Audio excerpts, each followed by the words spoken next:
Tu peux reprendre. Excuse-moi de t'avoir Ok, interrompu. pas de souci. Donc, je travaille dans un organisme de formation au métier du numérique depuis 2 ans. Auparavant, j'étais dans un autre organisme du même style. Donc, tout cumulé, j'ai à peu près 4 ans aujourd'hui d'expérience dans ce domaine-là. Et j'ai une vie professionnelle assez variée, puisqu'en fait, j'ai géré un commerce, en fait, avec mon conjoint à l'époque, pendant 8 ans. Auparavant, j'étais dans l'événementiel, donc l'organisation d'événements, et encore avant, dans l'organisation de séjours touristiques. Donc, D'accord. en fait, le maître mot en fait de mon parcours, c'est l'organisation.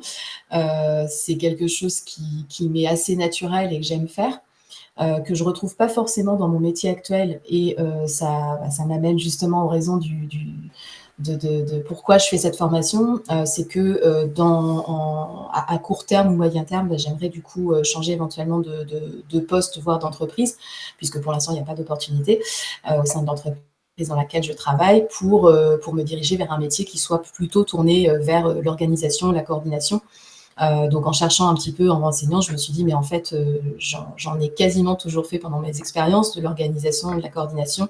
Donc ça semblait assez logique de partir vers cette formation. Voilà un peu pour moi, pour mon parcours. J'ai commencé mercredi, donc effectivement, c'est assez dense. J'ai essayé de rattraper le retard tant bien J'ai que vu. mal. Voilà, donc je pense qu'il va falloir ce week-end que je repasse un petit peu sur tout ce que j'ai vu, parce que même si ça me paraît relativement clair, malgré tout, ça fait beaucoup d'informations, beaucoup de notions. Donc ça sera utile en tout cas de mon côté de repasser sur tout ça plus tranquillement ce week-end. Ok, très bien. Parfait, Magali. Élise? Oui, alors moi, je suis entre deux emplois. J'ai signé pour un poste de chef de projet pour un groupe anglo-saxon d'assurance. D'accord.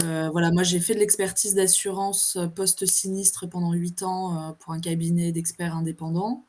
Et D'accord. aujourd'hui, j'intègre en interne un gros courtier et je vais être vraiment amenée à être chef de projet et piloter les appels d'offres. Donc être vraiment entre la partie commerciale et purement technique de souscripteur en assurance. Je ne sais pas si tu connais un petit peu le domaine de l'assurance. Alors, je connais pas le domaine de l'assurance, plus de la finance, mais je vois de quoi il s'agit, oui, à peu près. Voilà, donc c'est un poste de pilotage, donc c'est quelque chose que je n'ai jamais fait et je commence juste après la formation. Donc moi, un emploi de gestion de projet, je n'ai absolument jamais fait ça, puisque moi, mon job initialement, c'était vraiment d'être totalement indépendante au Hmm. quotidien comme un commercial, si tu veux. Et donc là, je vais devoir apprendre à piloter effectivement plusieurs équipes en interne et j'aimerais un petit peu avoir un aperçu avant de commencer ce nouveau job, quoi. D'accord, ok. Et tu n'as même jamais fait un job ou un poste sur lequel des activités qui s'apparentent un petit peu à la gestion de projet Alors pouvaient après, moi, se... j'ai plutôt fait ça dans mes études parce que j'ai fait une école de commerce, donc on a été amené à, voilà, à travailler sur des projets divers et variés à l'école, mais c'était il y a 15 ans, donc autant dire que c'est très ancien et j'ai jamais eu à le faire de manière concrète, si tu veux, dans des expériences professionnelles, quoi. D'accord, ok. Voilà. Donc je sais pas si la formation, en tout cas, et le contenu des modules, va être, si tu veux, apparenté à vraiment à mes besoins. Heu, bon, pour le moment, c'est que la première semaine et je n'ai pas non plus tout travaillé encore, donc on reste vraiment sur de la gestion de projet qui me semble être peut-être, là, pour le moment, générique. Moi, mes besoins, c'est plutôt, piloter, diverses équipes en interne pour répondre à des clients externes. Mais bon, je sais pas, tu pourras peut-être m'éclairer un peu plus sur la compatibilité entre la formation et mes besoins futurs, quoi, si ça semble être en Oui, bien sûr, adéquation. bien sûr. Voilà. J'y réponds juste après, on va laisser peut-être Bénédicte s'introduire également. Bonjour Bénédicte, j'ai vu que tu as rejoint la session. Est-ce que tu nous entends?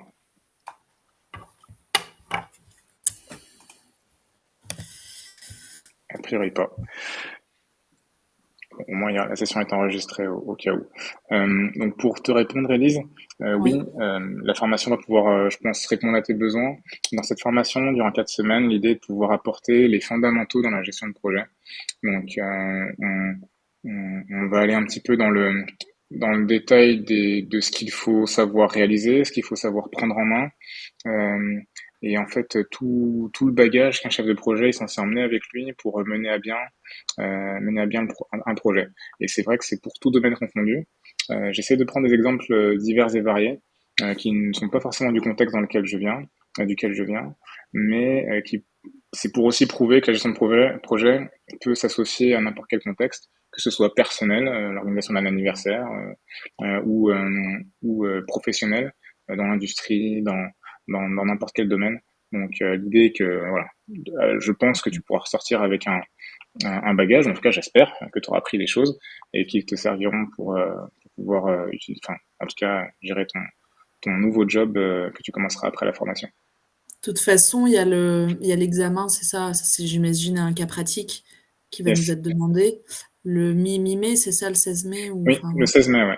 Donc le jeudi 16 mai, c'est la session à laquelle vous êtes automatiquement inscrit. Donc oui, le 16 mai, ouais, c'est possible pour vous.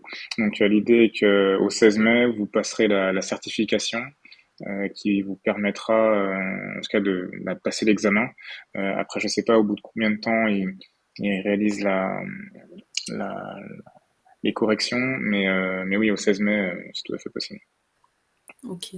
Bah, comme j'aurais déjà commencé depuis 3 semaines, j'aurais aussi déjà un peu, touché, Oui, techniquement à la gestion de projet, donc ça sera peut-être, pas mal pour pouvoir après mettre en pratique, le exact, cas qui sera exact. demandé, quoi. OK. Pas de souci. Par rapport à ce que vous avez parcouru au sein de la formation, vous vous êtes arrêté où? Parce que je sais pas si... alors Magali, peut-être tu as déjà fait le jour 3, il me semble. Oui, Et moi, Elise, t'en es il où? me reste. Moi, je Oh, suis en pardon. ret pardon Magali, vas-y. Non, j'allais dire, Ouais. en fait, j'ai le jour d'aujourd'hui que je n'ai pas fait. Le J5. Ok, ok, ok, parfait. Très bien. Moi, je suis plus en retard, j'en suis qu'au J3, voilà. Ok, Je suis pas une ok. très bonne élève. Non, mais pas de souci, pas de souci. Je vais vous partager mon écran. Donc chaque semaine, je retrace un petit peu les notions qui sont abordées durant la semaine de formation. Alors, tac,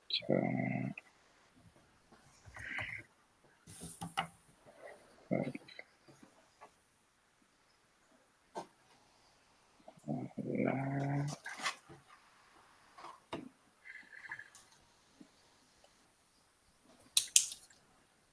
Bénédicte, est-ce que tu nous entends?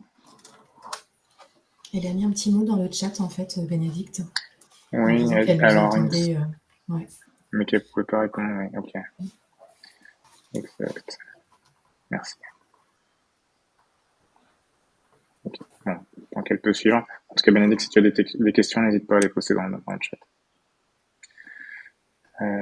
Bien. Alors, durant cette semaine, qu'est-ce qu'on voit? Donc, l'idée, c'est le démarrage. Donc, c'est une étape fondamentale dans la gestion de projet. Le démarrage, alors c'est le démarrage de la formation, mais pour moi, c'est aussi le démarrage de qu'est-ce qu'il faut comprendre, qu'est-ce qu'il faut être sûr d'avoir en tête et de consolider avant de démarrer un projet. Donc c'est pour ça que je m'arrête sur les différents acteurs. L'idée est de pouvoir bien comprendre qui fait quoi au sein d'un projet. Tous ces acteurs sont entre guillemets indispensables. Alors indispensables, mais enfin plusieurs rôles peuvent être endossés par la même personne, comme le chef de projet qui peut aussi être responsable fournisseur ou support projet. Par contre, le chef de projet, il peut pas se placer du côté client, entre guillemets, et être à la fois le commanditaire. Sauf cas d'exception, hein, j'ai eu le cas d'un apprenant de la dernière session qui a un petit projet familial, donc elle se trouve à côté, enfin, du côté commanditaire, mais aussi chef de projet, chef d'équipe. Donc voilà, c'est un peu juge et parti. C'est pas l'idéal puisque c'est bien d'avoir des oppositions à la fois d'idées, mais aussi de responsabilités. Et c'est ce qui permet au chef de projet, lui aussi, de se dédouaner des responsabilités qui ne sont pas les siennes. Et c'est important de pouvoir bien assimiler cette partie-là, que le chef de projet n'est pas responsable de tout. Et c'est pour ça que cette liste d'acteurs est importante à bien comprendre et à bien associer lorsqu'on démarre un projet. Est-ce que toutes ces notions, tous ces acteurs sont des notions que vous avez bien assimilées, bien compris? Oui, ça, c'est bon. Oui.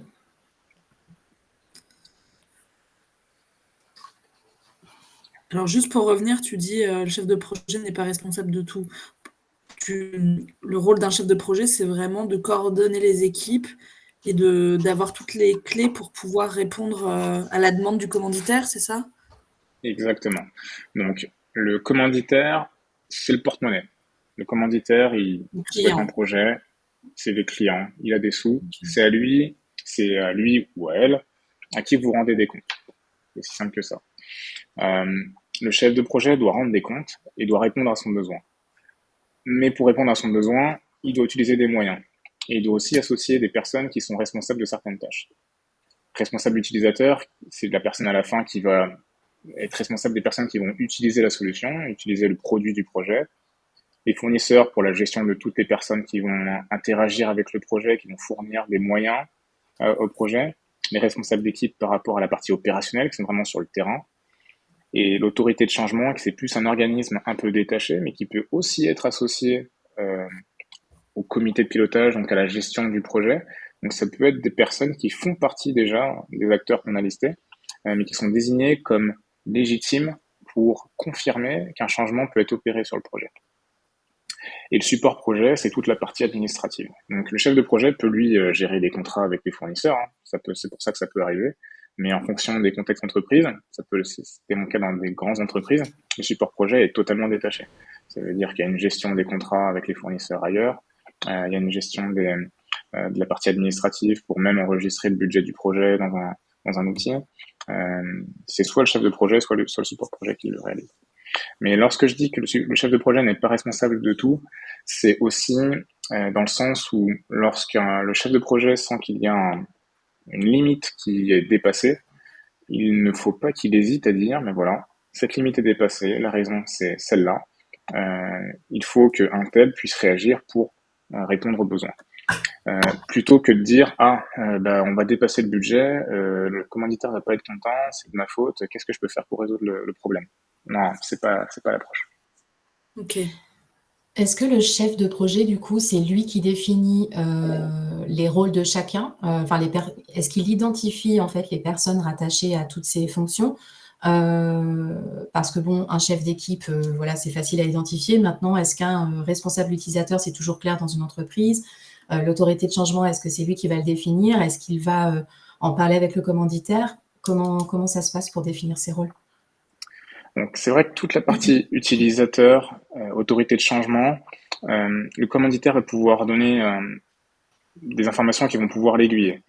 Euh, quelque part, quand le commanditaire souhaite avoir un produit, il sait à qui il est destiné. Donc il sait derrière, il représente la partie client. Donc il sait derrière qui va devoir utiliser ce produit, dans quel contexte et pourquoi. Donc il est légitime, en tout cas c'est ce qu'il faut lui demander, qui est le responsable utilisateur qui a la casquette de, de chapeauter et d'avoir cette décision pour représenter les utilisateurs. Donc c'est tout à fait normal que le commanditaire puisse vous donner cette indication. Le chef de projet, c'est vrai que c'est une personne qui peut venir de l'extérieur et qui n'a pas forcément le contexte de l'entreprise et surtout pas du contexte client. Donc, même pour les chefs d'équipe, le chef de projet doit pouvoir se référer à un responsable technique qui va lui indiquer ben, si c'est un projet lié à un développement. Il y a peut-être une équipe développement au sein de l'entreprise qui sera en charge de supporter ce développement. Est-ce que le chef de projet doit se débrouiller par lui-même et mandater des consultants externes ou est-ce qu'il doit utiliser des ressources en interne? Ça, en effet, c'est en se référant en interne. Euh, par contre, c'est bien au chef de projet de résumer qui doit faire quoi à la fin et quelque part aussi de s'aligner avec le commanditaire là-dessus. Mais l'idée est qu'il puisse, lui, organiser cette photo avant la présentation du business case. Ok. Ok. Le, Pardon. le responsable utilisateur peut être aussi, par exemple, le chef d'équipe. Je pense par exemple à un cas de l'entreprise décide de mettre en place un logiciel pour optimiser, je ne sais pas, la vente d'un produit, donc au sein de l'équipe commercialisation. Le chef d'équipe, du coup, est celui qui gère l'équipe de commercialisation qui va utiliser le logiciel. Donc les deux peuvent être une seule et même personne. Alors, quand la notion de chef d'équipe dans le sens organisation de projet, c'est chef d'équipe qui va réaliser l'exécution du projet. Pour moi, donc le contexte dont tu parles par rapport au chef d'équipe, responsable des ventes, c'est pour moi ça a plus une notion de client, puisque pour moi ce chef d'équipe dont tu parles est plus du côté utilisation du produit que développement du produit. En clair, ce que je veux dire par là, c'est que si on doit développer un logiciel, c'est pas l'équipe de vente qui va la développer. C'est l'équipe de vente, par contre, elle va l'utiliser. Donc, l'équipe de vente va être consultée au titre d'un utilisateur pour savoir le contenu, donc quels sont les produits à mettre à l'intérieur, quels sont les éléments qu'on souhaite avoir dans un catalogue, etc. Par contre, il y a bien une équipe de développement, donc plutôt technique, qui va réaliser l'exécution du projet. Donc, cette notion de chef d'équipe, c'est plutôt chef d'équipe pour l'exécution du projet, mais le chef d'équipe dont tu parles, c'est pour moi plus, ça s'associe plus à la partie utilisateur. Ok, ça marche. Donc du coup, les deux pourraient être en fait les mêmes si le logiciel s'appliquait au service des devs et que les devs développent le logiciel, par exemple. Enfin, là, on est sur un Exactement. cas vraiment extrême, mais ok. Oui, ce serait par exemple le produit attendu est un logiciel qui permet d'aider au développement de logiciels, enfin entre guillemets. Mais là, Ouais. oui, en effet, les chefs d'équipe sont la partie utilisateur également. Ok, ça marche. C'est, c'est vrai. Pas d'autres questions sur les acteurs? Non. Non, c'est bon.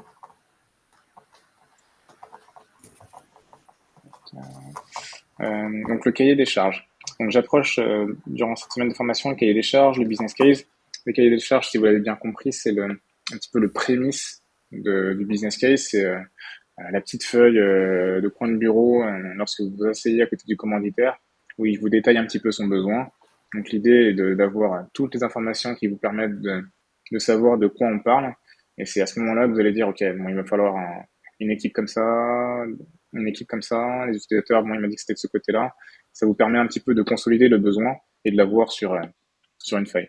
L'idée n'est pas forcément formaliser le cahier des charges, enfin, il faut toujours formaliser les choses. C'est pour ça que je propose d'avoir un tableau, mais le business case sera le document officiel.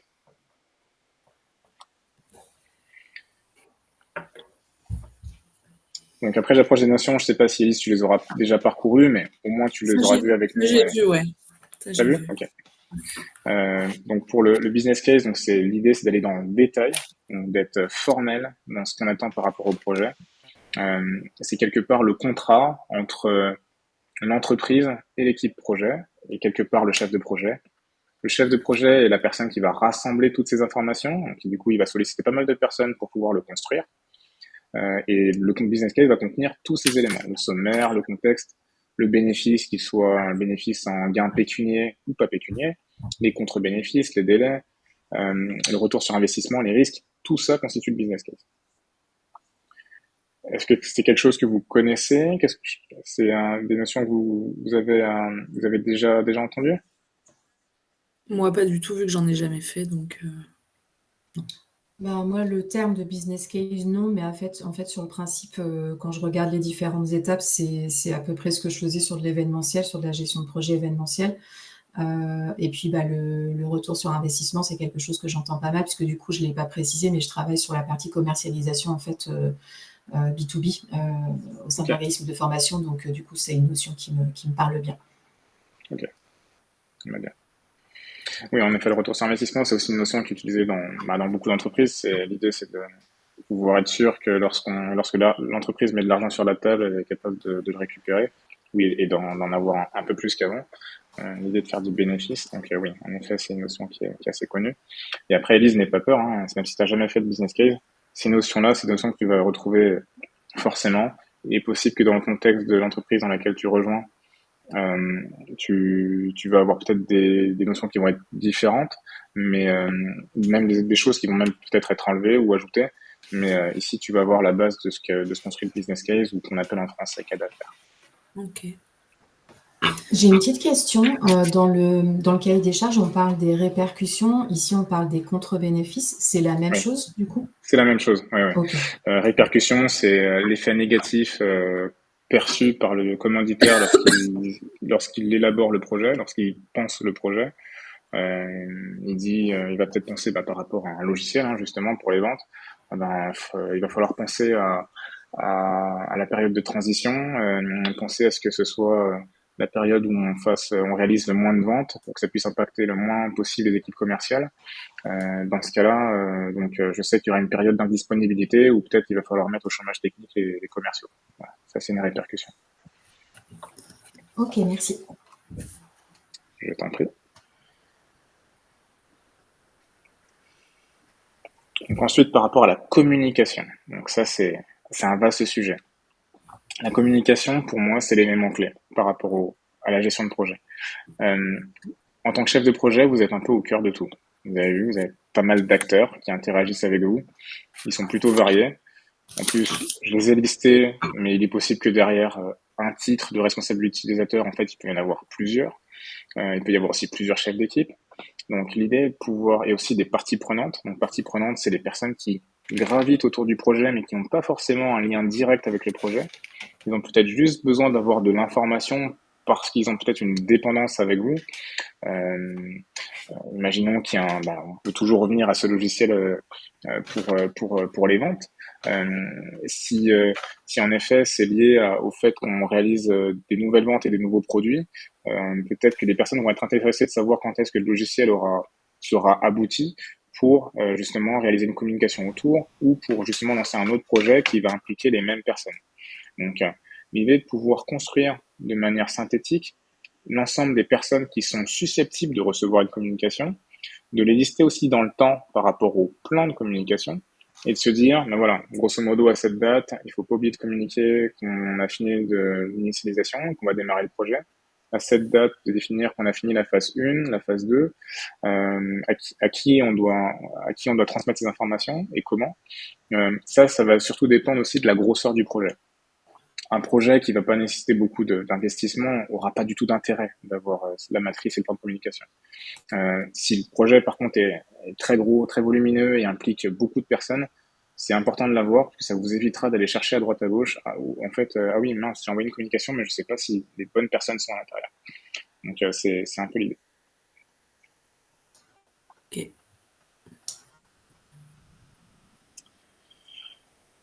Donc, voilà pour le résumé de ce que je vous proposais pour la première semaine.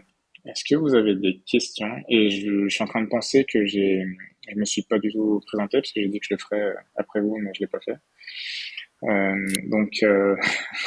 Je fais ça à la fin.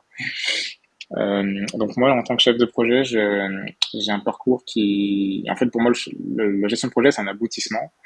C'est, j'ai réalisé une école qui formait des chefs de projet, mais évidemment, le premier job, c'était pas celui-là, puisque il fallait un peu d'expérience pour arriver à ce poste. Et finalement, je me rends compte que c'est un métier, pardon, qui me colle à la peau, dans le sens où je trouve très complet. Et pour moi, partager un petit peu mon expérience au travers de cette formation, c'est un moyen aussi d'échanger, parce que je ne sais pas tout. Hein. J'ai de l'expérience dans différents contextes de gestion de projet, mais grâce à vous aussi, en tant qu'apprenant, j'en apprends aussi sur différents contextes que je ne connais pas. Mais c'est surtout pour partager un petit peu aussi les différentes étapes d'un projet, différents couacs qu'un projet peut avoir. Et je trouve ça intéressant de pouvoir le partager avec vous au travers de cette formation. Et c'est pour ça que je travaille avec Rework que pour ce faire. Donc moi, mon domaine de prédilection, c'est la finance. C'est un domaine dans lequel j'ai exercé pour un grand groupe pour déployer une application de communication bancaire. J'y connaissais rien quand je les ai rejoints et il s'avère qu'on a pu réaliser pas mal de choses, de belles choses, parce que un projet a été cadré depuis le départ, depuis la page blanche, un peu comme je l'entendais, mais sans oublier les étapes importantes. Et c'est ce succès qui me permet de dire qu'en effet, oui, si on n'oublie pas certaines choses, on peut mener à bien un projet. Voilà pour moi. Est-ce que vous avez des questions? Tu as donc travaillé, enfin, ou tu travailles toujours chez des Toujours. clients, t'es consultant en fait pour un cabinet et t'interviens pour des missions de conseil, c'est ça? Exactement, oui, ouais, ouais, tout à fait. Ok. Tu travailles Aujourd'hui, pour qui? je travaille pour le groupe ADECO. Je Ok. supervise aujourd'hui des projets finance, donc j'ai plus d'équipe qui m'est directement rattachée, mais je supervise des équipes projets qui, qui justement permettent d'harmoniser un peu les systèmes financiers d'une entité du groupe Adecco. D'accord, ok, très Et bien. est-ce que tu constates aujourd'hui qu'il y a un gros besoin d'entreprise sur la gestion de projet ou pas? Est-ce que ça bouge? Quelle est la tendance un peu? En fait, c'est un peu comme dire je travaille dans l'informatique. Pour moi, l'informatique, c'est partout. Enfin, on pouvait le dire il y a 20 ans, je travaillais dans l'informatique. Oui, c'était vrai, on créait des logiciels, il fallait 1 heure pour faire ce qu'on peut faire aujourd'hui. Euh, mais la gestion de projet, pour moi, ça s'apparente à ça aussi. Il y en a partout. Je pense qu'on peut faire de la gestion de projet sans avoir le titre de chef de projet. Je pense que tu l'as vu toi, Magali, dans l'événementiel. Euh, Gérer un événement, c'est un projet en soi. Il faut pouvoir qualifier son besoin, il faut pouvoir le chiffrer. Ensuite, il y a une mise en application. Donc, il y a des étapes qui sont celles d'une gestion de projet. Donc, euh, c'est normal en tout cas, ces notions-là et ce métier-là se répandent. Après, en termes de demande, j'ai pas sondé le marché pour voir si beaucoup d'offres sur le métier existaient, mais en tout cas, je sais que je suis souvent sollicité pour mes activités sur ce métier-là, donc je sais que c'est un métier qui est assez porteur. En tout cas, c'est pour moi synonyme de, comment dire, d'avoir une tête bien faite, bien construite, parce que lorsqu'on mène à bien un projet, on sait qu'on passe par des étapes, on a beaucoup d'échanges, beaucoup de communication. Euh, et des projets, il y a des solutions qui ont été déployées dans certaines entreprises qui se sont mal faites, et du coup, les gens pensent que la solution était pas bien faite. Euh, je vais pas donner d'exemple pour pas citer des applications en particulier, mais je sais que la communication en fait était la clé. Il m'est arrivé d'être en relation avec des chefs de projet et je leur dis tout à fait, mais du coup, ton commanditaire, qu'est-ce qu'il pense de la situation? Parce que là, quand même, c'est à lui de répondre. Il me dit, mais il vient jamais au comité de pilotage. Alors, moi, c'est un b.a.-ba. Vous le verrez je crois que c'est au fil de la dernière semaine, faire un comité de pilotage sans commanditaire, grosso modo sans la tête qui décide, ça n'a pas de sens. Pour moi, je le fais pas. Donc, j'ai deux solutions et je me positionne en tant que chef de projet qui n'est pas responsable de tout. Soit on décide d'avoir un autre commanditaire qui sera disponible et qui pourra prendre les décisions. Soit on trouve une disponibilité où le commanditaire sera présent. Mais le comité de pilotage sans commanditaire, c'est comme un avion sans pilote. Pour moi, ça n'a pas lieu d'être. Et c'est ce genre de projet-là qui ont été menés à l'échec. Donc, c'est, c'est pour ça, ce genre de réaction, il suffit pas d'être expérimenté, d'avoir 15 ans d'expérience, parce que ce fait-là, je l'ai vécu, je devais avoir peut-être 5 ans d'expérience, et pas forcément, euh, pas forcément bien expérimenté sur le sujet, mais avec des b.a.-ba et de la logique et de la communication, on peut réaliser de bonnes choses. Et pour toi, être chef de projet dans un domaine qu'on ne maîtrise pas, est-ce que, enfin, en rapport avec un produit ou un service qui va être développé qu'on ne maîtrise pas, pour toi, c'est jouable quand même parce que il y a la C'est tout à fait méthodologie, il y jouable. a, ouais, Ah oui, clairement, c'est tout à fait jouable. Je suis arrivé dans ce domaine par rapport à la finance banque, je n'y connaissais rien du tout. Je suis arrivé, on m'a dit qu'un projet venait de démarrer, euh, et au bout de 2 semaines, on m'a envoyé au siège à Zurich. Le big boss d'Adecco Trésorerie, il m'a dit, ah ben voilà, il y a toutes les notions à savoir, il y a les fournisseurs qui est là pour l'application, je n'y connaissais rien. Mais la curiosité a fait que le fait de s'intéresser à un sujet qu'on ne connaît pas, déjà, c'est aller vers quelque chose de nouveau. Donc, quand on va vers quelque chose de nouveau, naturellement, on est plus curieux, on est plus à même de se dire, ben voilà, je récupère des informations, j'essaie de comprendre comment ça marche. Et après, on arrive à la limite où, voilà, on va pas essayer d'aller trop dans le détail. Après, on a un technicien, une personne qui sera mandatée pour. Mais l'idée est de pouvoir quand même comprendre de quoi on parle. Après, la gestion de projet, c'est la même chose. Euh, je l'ai fait dans les télécoms, je l'ai fait dans le domaine de la trésorerie finance, je l'ai réalisé dans le domaine de l'industrie du camion. Euh, voilà, je suis formé en tant que management dans les systèmes d'information, donc ça n'a rien à voir.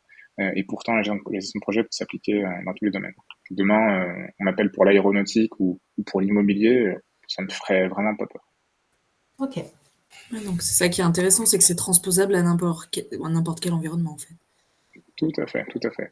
Et même en Ok. tant que gestionnaire d'une équipe de grande ampleur, Il faut pouvoir s'organiser en mode projet, parce que gérer des équipes qui ont des activités récurrentes, etc. C'est aussi de la gestion de projet qui perdure plus dans le temps, donc il n'y a pas forcément de début, il n'y a pas forcément de fin. Donc c'est ce qui change par rapport à la gestion de projet, mais c'est quelque chose qui peut tout à fait être applicable. Ok, ben, super. On va voir ce qui nous attend pour la semaine 2. C'est ça. On va déjà finir la Et vous une. allez, et vous allez Je suis qu'à peut-être la décider. moitié, alors il y a encore du boulot. Et donc tous les jours, il y avait des petits exercices à 30, c'est ça? Alors, pas tous les jours. Je pense que la semaine 1 et 2 sont assez denses pour ça. Faut que je revérifie peut-être aussi un peu la semaine 3. Mais l'idée, alors j'essaye, je sais plus pour la semaine 1, mais j'essaye de pas avoir de mise en pratique pour le jeudi soir, enfin pour le vendredi. Comme ça vous permet de faire tous les exercices comme il faut et d'être prêt vendredi et de pas faire les choses dans le rush. Donc, je pense que pour la semaine 1 et 2, il y a peut-être un exercice le jeudi à voir. Ok, Mais l'idée est que il n'y ait pas des mises en pratique tous les jours parce que ça fait beaucoup. Euh, ou s'il y en a une, elle est assez simple. Mais l'idée que vous puissiez quand même bien assimiler les notions et avec les petits quiz, ça suffit, quoi. ok, très bien. Ben, parfait, merci à toi. Merci Non, pas de souci. beaucoup. Bah, si pas d'autres questions, n'hésitez pas à me contacter via le mail. Je suis plus accessible par le mail que par le chat. Le chat, il ne marche pas sur mon téléphone, il marche sur l'ordi. Des fois, c'est l'inverse. Ok, Donc, par mail, je les consulte tous les jours. Il se peut que je réponde pas dans la journée, mais vous avez une réponse assez rapide. ok, merci à Parfait. toi.